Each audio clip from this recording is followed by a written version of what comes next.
2025 SLST 9, 10, 11, 12 new update রয়েছে এই ভিডিওতে। ভিডিওটা মন দিয়ে দেখো, আশা করি অনেক প্রশ্নের উত্তর পেয়ে যাবে। এই মুহূর্তে সবচেয়ে গুরুত্বপূর্ণ আপডেট হলো কলকাতা হাইকোর্ট থেকে 10 মার্কস নিয়ে একটি নতুন আপডেট সামনে এলো। সেই আপডেটটা আমি তোমাদের সামনে তুলে ধরবো।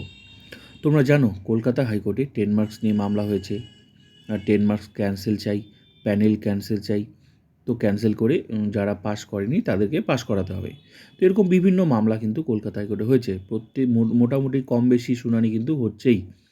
তো আগে তোমরা নতুন আপডেটটা দেখে নাও। আর একটা কথা বলছি, সামনেই হচ্ছে তোমাদের কাউন্সেলিং 11-12, যেখানে পুরো নিয়োগ প্রক্রিয়া কিন্তু কমপ্লিটের পথে, শুধু জয়েনিং মানে এই রেকমেন্ডেশন দিয়ে দেবে, তারপর মধ্যশিক্ষা পর্ষদ অ্যাপয়েন্টমেন্ট দেবে, ব্যাস তারপর জয়েনিং। এই মুহূর্তে কিন্তু একটা এই ধরনের মামলা এখনও চলছে, তো ভাবার তো বিষয় আছে। তোমরা আগে আপডেটটা দেখে নাও, তারপর আমি তোমাদের বাকি তথ্যগুলো দিচ্ছি। আর এই প্যানেল কি সত্যি ক্যান্সেল হয়ে যাবে সেটাও আমি তোমাদের এই ভিডিওতে বলবো। তো তোমরা আপডেটটাকে দেখে নাও।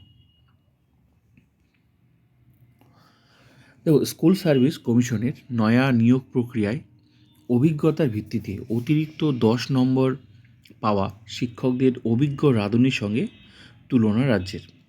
এর এই 10 মার্কস নিয়ে যে মামলাটা, সেটা কিন্তু এই 10 মার্কস যারা পাচ্ছে তাদেরকে একজন অভিজ্ঞ রাঁধুনির সঙ্গে তুলনা কিন্তু রাজ্যের। রাজ্যের অ্যাডভোকেট জেনারেল কিশোর দত্ত বলেন, রান্নার কাজের জন্য যেমন একজন অভিজ্ঞ রাঁধুনিকে সাধারণত অগ্রাধিকার দেওয়া হয়, শিক্ষক নিয়োগের ক্ষেত্রেও অভিজ্ঞতার দাম দেওয়া উচিত। সিলেকশন কমিটি যখন কোনো নিয়ম তৈরি করে তখন তা বিশেষজ্ঞদের মতামতের ভিত্তিতেই হয় বলে জানান এজি। অ্যাডভোকেট জেনারেল বলেন, সাধারণত নীতি নির্ধারণের ক্ষেত্রে আদালত হস্তক্ষেপ করে না। পরিষ্কার করে কিন্তু রাজ্য কিন্তু কোর্টে কিন্তু জানিয়ে দিয়েছে এই নীতি, এই যে 10 মার্কস ক্যান্সেল, বিভিন্ন রকম যে মামলা হয়েছে, যেগুলো অলরেডি গ্যাজেট মেনে সব কিছু কমপ্লিট। তো এই রুলস তৈরি করে হচ্ছে যে পরীক্ষা নেয় যে সংস্থা, তো এই সমস্ত নীতি নির্ধারণে কিন্তু কোনো কোর্ট কিন্তু হস্তক্ষেপ করে না। এটা পরিষ্কার করে কিন্তু রাজ্য জানিয়ে দিয়েছে কোর্টকে। তো এবার দেখার পরবর্তী পদক্ষেপ কী হয়।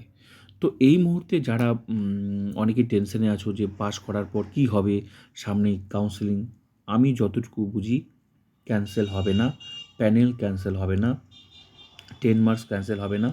এটা যদি পরীক্ষার আগে হতো তাহলে কিন্তু হতো।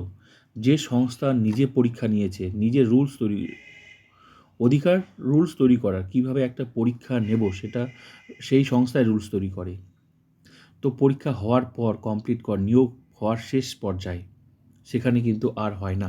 এমনকি এটাও মনে করিয়ে দিয়েছে কোর্টকে যে আদালত কিন্তু এই সমস্ত বিষয়ে হস্তক্ষেপ করে না। তো তোমরা আশা করতেই পারো যে প্যানেল ক্যান্সেল কিন্তু আর হবে না, যেহেতু পুরো প্রক্রিয়াটা শেষ পর্যায়ে। ঠিক আছে। আর এই মুহূর্তে 9-10 তোমরা যারা ভাবছো যে আমরা কি করব, এই টেনশনে পড়তে পারছি না, তোমরা তোমাদের পড়াশোনা চালিয়ে যাও। সামনেই কিন্তু কাউন্সেলিং, আর এই যা খবর রয়েছে সেটা কিন্তু 20 তারিখের মধ্যে প্রবল সম্ভাবনা কাউন্সেলিং 11-12।